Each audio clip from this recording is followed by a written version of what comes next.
Pemirsa, perdagangan internasional mempengaruhi perempuan dalam perannya sebagai konsumen, pekerja, pemilik usaha, dan juga pelaku ekspor-impor.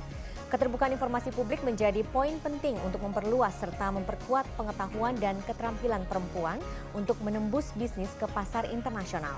Dan untuk membahas seperti apa peran perempuan dalam keterbukaan informasi publik untuk mendukung ekspor UMKM, kita sudah tergabung dengan Komisioner Komisi Informasi Pusat, Ibu Samrotu Najah Ismail, dan Ibu Rospita Visi Paulin, beserta Senior Eksekutif Vice President Digital Business BNI Ibu Rian Kaslan dan Duta Besar Republik Indonesia untuk Kuwait Ibu Lena Mukti yang bergabung melalui sambungan Zoom.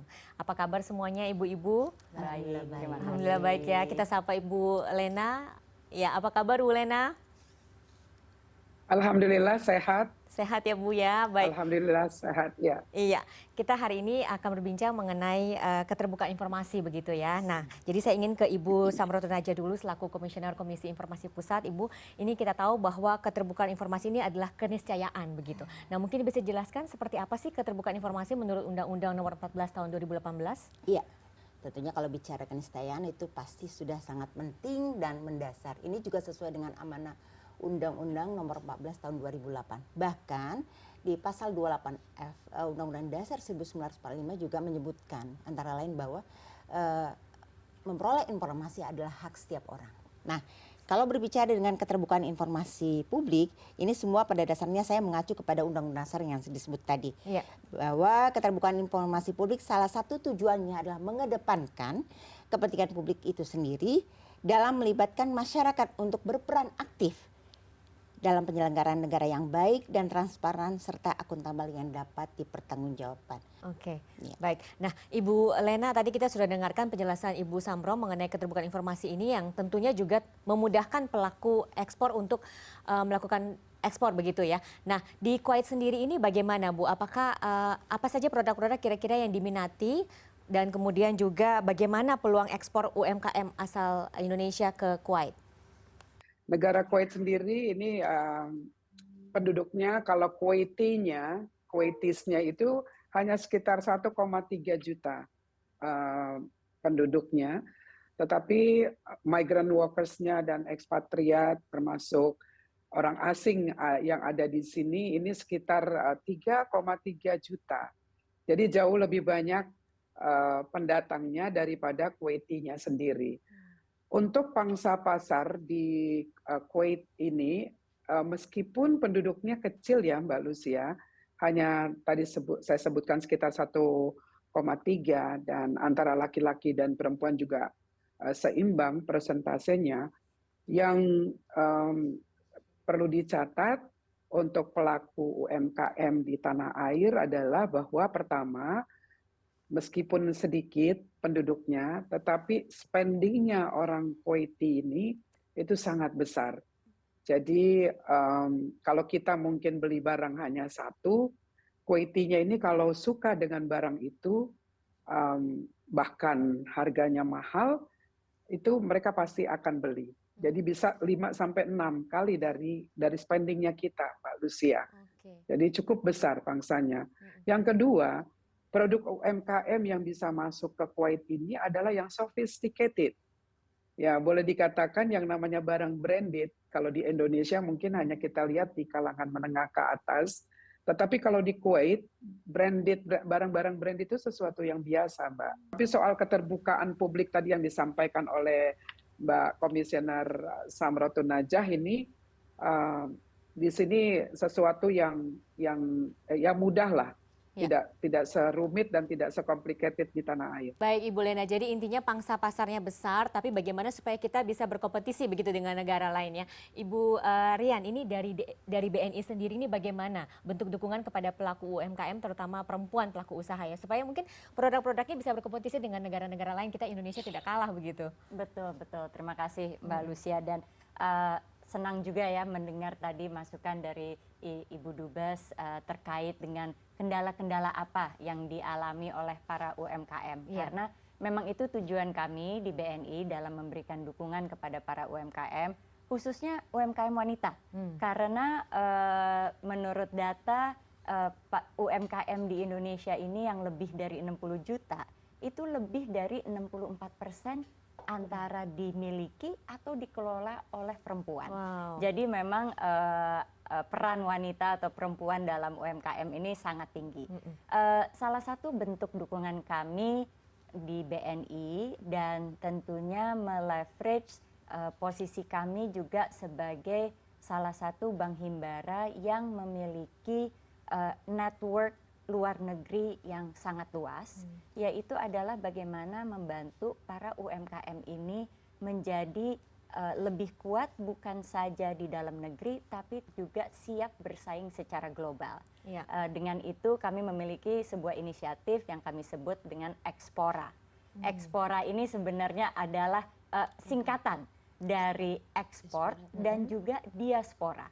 Jadi bagaimana kita membantu para UMKM dan usaha-usaha di Indonesia untuk melakukan ekspor, tapi juga bekerja sama dengan para diaspora Indonesia yang berada di luar negeri. Jadi bagaimana bisa menjalin hubungan itu. Nah, dalam inisiatif Expora ini kami melihat dan kami membaginya itu kepada 3 fase. Dan 3 fase ini kami sesuaikan dengan di mana fase bisnis UMKM tersebut berada dan juga kebutuhannya. Fase pertama yang kami lihat itu adalah fase inisiasi. Jadi mungkin UMKM tersebut masih sudah memiliki hasil karya yang baik, sudah memiliki pasar yang cukup kuat, tapi bentuknya masih localized. Jadi bagaimana untuk meningkatkan hasil karya dan usahanya masih dalam ranah domestik mungkin, tetapi bisa merambah di luar komunitasnya, masuk ke pulau-pulau lain. Skalanya lebih besar. Skalanya lebih besar. Dan di situ kami fokuskan adalah kepada pembinaan dan pelatihan. Apalagi kalau kami tadi mendengar banyak sekali hal-hal yang sebenarnya bukan hasil karyanya yang tidak baik, tapi bagaimana para UMKM ini bisa mendapatkan pelatihan untuk meningkatkan, contohnya kami bekerja sama dengan BPOM untuk UMKM yang bergerak di dalam bidang usaha makanan. Bagaimana memastikan bahwa kualitas makanannya itu sesuai untuk bisa dijual di pasar lebih luas. Atau kami juga membantu dari sisi edukasi bagaimana menggunakan social media. Bagaimana yang namanya marketing itu tidak hanya fisikal tapi juga menggunakan social media. Dan juga pelatihan untuk basic akuntansi. Bagaimana pencatatan dari usahanya itu. Karena kami juga sadar bahwa untuk para UMKM ini bisa maju atau meningkat, itu pasti perlu pendanaan dari institusi keuangan atau perbankan. Nah, dengan kita melatih bagaimana dia bisa lebih rapi, lebih efisien dalam menata laksanakan transaksi sehari-harinya keuangan, itu akan membuat para UMKM ini juga lebih bankable. Oke, pemirsa jangan kemana-mana, kami akan kembali usai jeda berikut, tetaplah di Indonesia Forward.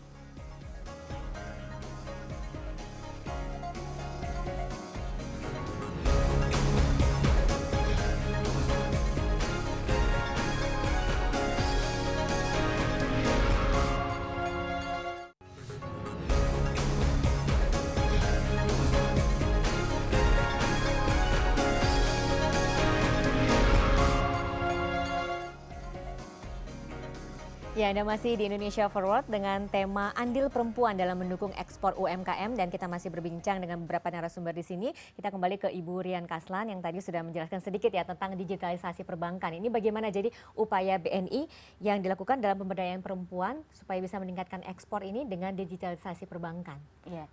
Jadi kami melihat bahwa banyak sekali UMKM yang masih membutuhkan pelatihan, pembinaan dan edukasi bagaimana menggunakan platform-platform digital untuk menjalankan usahanya itu lebih efektif, lebih efisien, dan tentunya akan menjadi lebih profitable. Nah, dari BNI tentu kami selain menyediakan edukasi, kami juga menyediakan platformnya sendiri. Bagaimana contohnya adalah para UMKM ini bisa melakukan transaksi sehari-harinya, apakah itu pembayaran para mitra-mitranya atau pembayaran gaji pegawainya, pencatatan, penerimaan barang-barang jualannya dan sebagainya. Itu kami sediakan, baik itu platform dari wholesale banking kita maupun juga untuk yang UMKM yang kecil bisa menggunakan platform mobile banking kami. Nah, bagaimana juga mereka bisa dibantu di dalam usahanya sendiri seperti menerima transaksi yang lebih cashless. Karena kami juga sadar yang namanya pengelolaan uang fisik itu kan pasti lebih mahal. Pencatatan juga akan lebih sulit. Jadi bagaimana kita bisa mengedukasi para UMKM ini untuk mulai menggunakan dan menerima pembayaran menggunakan EDC, menggunakan kartu kredit, kartu debit, dan juga kris. Nah, ini yang kami lihat bisa sangat-sangat membantu para UMKM ini untuk lebih efisien. Dan digitalisasi juga bisa untuk tahap berikutnya. Apabila mereka, ini kan kita lagi banyak bicara mengenai ekspor. Jadi bagaimana bisa mereka melakukan transaksi ke luar negeri. Apakah mereka itu perlu membeli mata uang asing atau membayar dalam mata uang asing atau menerima.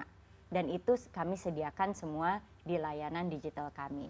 Dan kami harapkan bahwa dengan semakin fasihnya UMKM ini terhadap pilihan-pilihan solusi-solusi digital, mereka bisa lebih fokus kepada meningkatkan hasil karyanya, bukan kepada proses administrasi menjalankan usahanya sendiri. Betul, jadi dibunahkan begitu ya Bu ya. Betul sekali. Oke, baik Ibu Dubes, Bu Lena, ini terkait dengan ekspor ke Kuwait ini apa saja Bu sebenarnya mekanismenya Bu?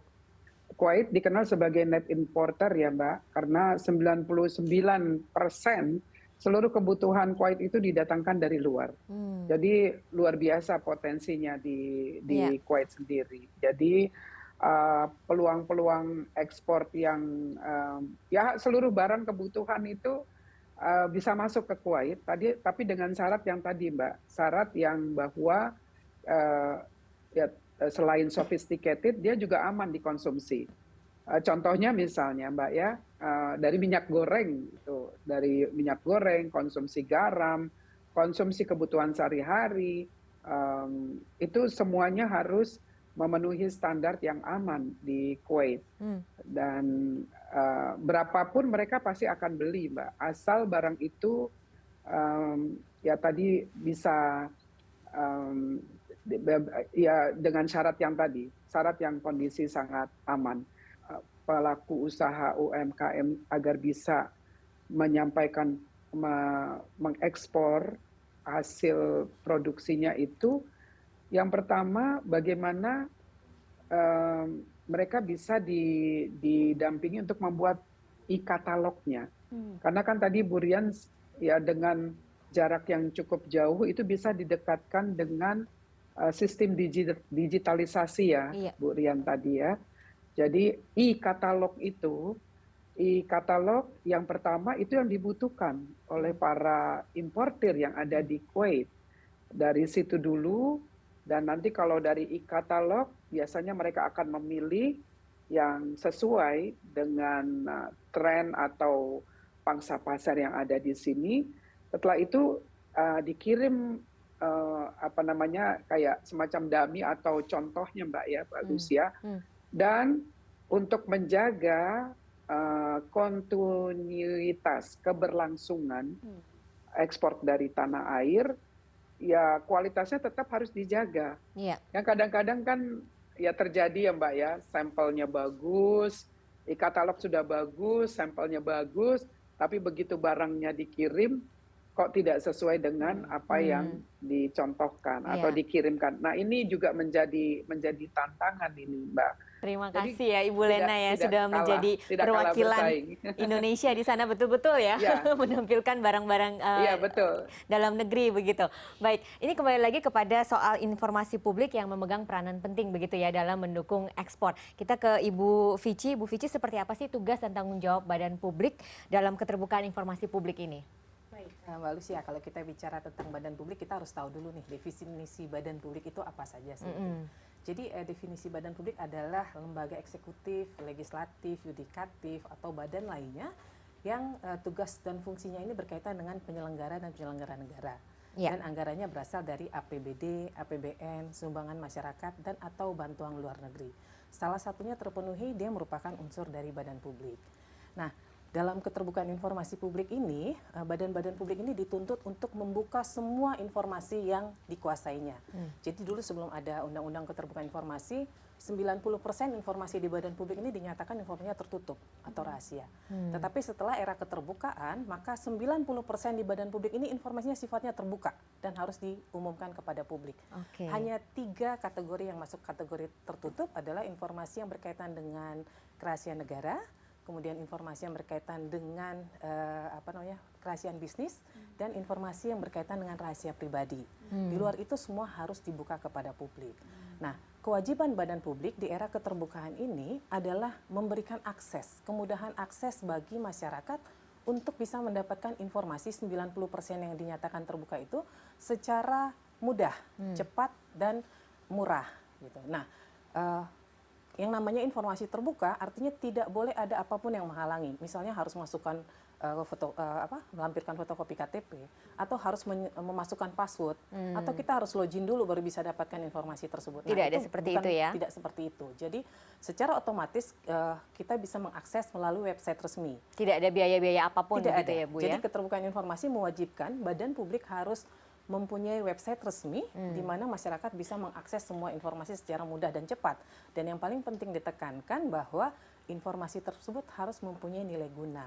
Seperti tadi yang disampaikan oleh Mbak Dian dari BNI ya.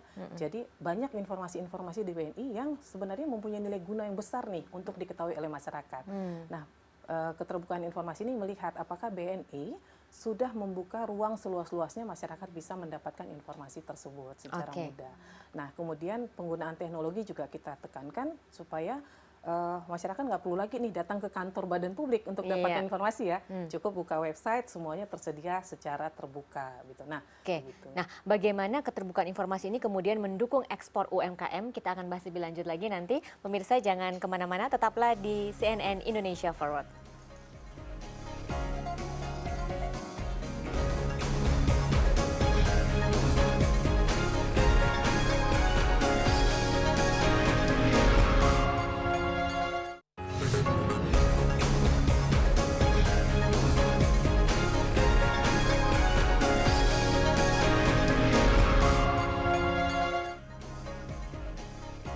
Ya, Anda masih di Indonesia Forward dan kita masih membahas mengenai keterbukaan informasi dan juga peran perempuan dalam meningkatkan ekspor UMKM. Kita ke Ibu Samroto Naja. Ibu, bagaimana nih terkait keterbukaan informasi ini bisa mendukung ekspor UMKM sih? Ya, saya kebetulan latar belakangnya memang kebijakan UMKM bersama waktu itu di BNI. Jadi tidak bisa lepas dari itu. Jadi harapan saya kalau melihat keterbukaan informasi publik, bicara UMKM ekspor itu kan banyak pihak-pihak yang terkait. Katakanlah Kementerian Keuangan, Kementerian Perdagangan, ya kan? Kemudian Kementerian Luar Negeri tentunya melalui perwakilan, lalu bea cukai gitu. Nah, tentunya pembiayaan. Alangkah baiknya kalau misalnya informasi publik yang dihasilkan berbagai badan publik itu saling menyupport gitu ya, pelaksanaan informasi publiknya. Kenapa? Kalau bicara regulasinya itu masing-masing ranah. Tetapi bukan tidak mungkin ketika bicara pelaku usaha UMKM ekspor itu, dia berharap bisa memperoleh informasi satu pintu. Jangan sampai misalnya dia sudah melakukan ekspor, ternyata ada kebijakan dari misalnya BNI, oh kalau pakai begini lebih murah gitu ya. Oh kalau misalnya dengan fasilitas kur lebih mudah gitu ya. Nah itu yang diharapkan. Jadi komprehensifnya informasi publik dan bagaimana akses informasi seperti yang disebutkan Bu Vicky itu mudah dijangkau. Meskipun pelaku UMKM misalnya ada di Papua gitu.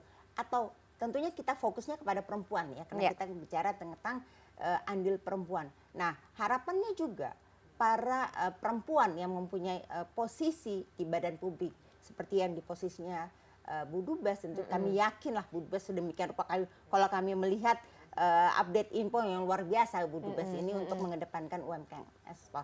Tetapi bagaimana dengan peran perempuan yang ada di posisi yang cukup baik, yang punya kebijakan mari sama-sama kita mendukung UMKM ekspor, tetapi bagaimana harmonisasi proses keterbukaannya.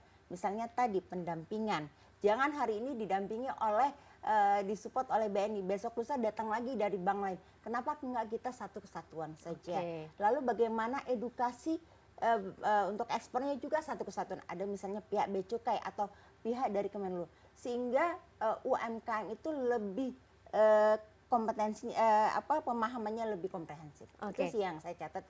Termasuk bagaimana digitalisasi, bagaimana edukasi ke mereka, bagaimana memperoleh akses informasi yang lebih baik gitu. Oke, baik. Ibu Lena, singkat saja Ibu sebagai seorang dubes ini bagaimana strategi yang Ibu lakukan untuk mendukung produk-produk ekspor Indonesia ke Kuwait ini dan melalui keterbukaan informasi publik begitu ya Bu ya? Ya, terima kasih. Dan tadi sudah disampaikan bahwa keterbukaan informasi publik itu adalah menjadi hak warga negara.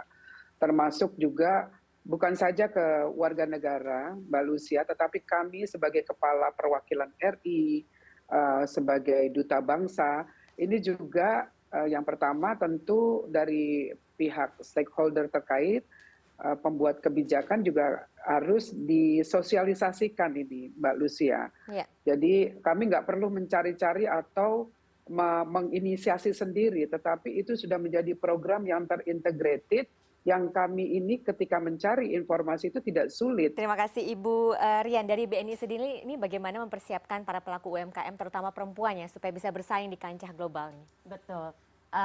Dan ini sangat-sangat bermanfaat karena semua yang diperbincangkan hari ini memang itulah masukan-masukan yang kami dapatkan dan kami coba untuk memberikan one stop solution. Tadi saya mendengar Ibu Dubes mengatakan itu terintegrasi. Karena memang yang namanya informasi tadi dikatakan mungkin para UMKM ini bingung mau mencari kemana. Jadi dengan solusi Ekspora ini, inilah yang kami harapkan untuk bisa menjadi satu tempat, satu wadah untuk para UMKM itu mendapatkan informasi, tapi juga dikawal, dibimbing. Tadi saya mendengar terkait dengan kualitas atau kurasi. Kami bekerja sama di dalam hal ini, BNI tentunya dalam memberikan solusi dan edukasi kepada UMKM itu tentu kita tidak bergerak sendiri. Kami bermitra dengan contohnya tadi kembali lagi kurasi. Kami bermitra dengan Sarinah karena kita tahu bahwa Sarinah memiliki keahlian untuk mengkurasi bagaimana produk-produk lokal Indonesia bisa disesuaikan dengan minat para pembeli dari negara asing. Betul. Kami juga bekerja sama tentunya dengan para kementerian dan juga kedutaan dan atashe perdagangan di negara-negara luar. Tentunya kami meleverage kantor cabang luar negeri kami yang saat ini ada di 7 negara. Salah satunya baru saja kami lakukan tidak terlalu lama adalah acara bagaimana kita mempertemukan para UMKM Indonesia dengan para calon pembeli di Korea Selatan. Jadi itu kami lakukan business matching, itu dihadiri oleh lebih dari 125 UMKM dari Indonesia dan juga lebih dari 100 calon pembeli. Nah di situ BNI bekerja sama tentunya dengan kantor cabang luar negeri kami di Korea, dengan atashe perdagangan di Korea, kedutaan dan sebagainya, bagaimana mempertemukannya. Jadi pengawalan dan pembimbingan itu kami lakukan dari setiap tahap. Dan tentunya pada saat para UMKM ini sudah menemukan pasarnya, sudah menemukan pembelinya, dan apabila UMKM ini memerlukan dukungan finansial, baik itu pembiayaan maupun transaksi-transaksi yang memudahkan mereka melakukan usaha ekspor mereka, seperti trade, contohnya seperti penerbitan LC, garansi bank dan sebagainya, itu tentu kami sediakan sebagai produk-produk mendasar dari BNI. Tapi kembali lagi kami lihat itu produk perbankan itu hanya akan berguna apabila para UMKM ini sudah paham bagaimana menggunakannya dengan cara yang tepat untuk bisa mengembangkan usahanya masuk ke pasar global. Terima kasih Ibu Rian, juga Ibu Samro, Ibu Vici, dan juga Ibu Lena sudah berbincang-bincang bersama di CNN pada hari ini. Dan kita berharap ya memang ini bisa meningkatkan ekspor UMKM kita ke luar negeri. Dan pemirsa, demikian topik hari ini tentu saja membuka mata kita bahwa kesempatan dan di era teknologi dan digital seperti sekarang ini memang bukan lagi kendala untuk memasarkan produk, dan keterbukaan informasi publik ini memudahkan para pelaku usaha untuk mengakses beragam informasi yang bisa membantu menentukan arah kebijakan usaha para pelaku industri terutama UMKM. Dan usai sudah CNN Indonesia Forward kali ini, saya Lucia Sahari undur diri, sampai jumpa.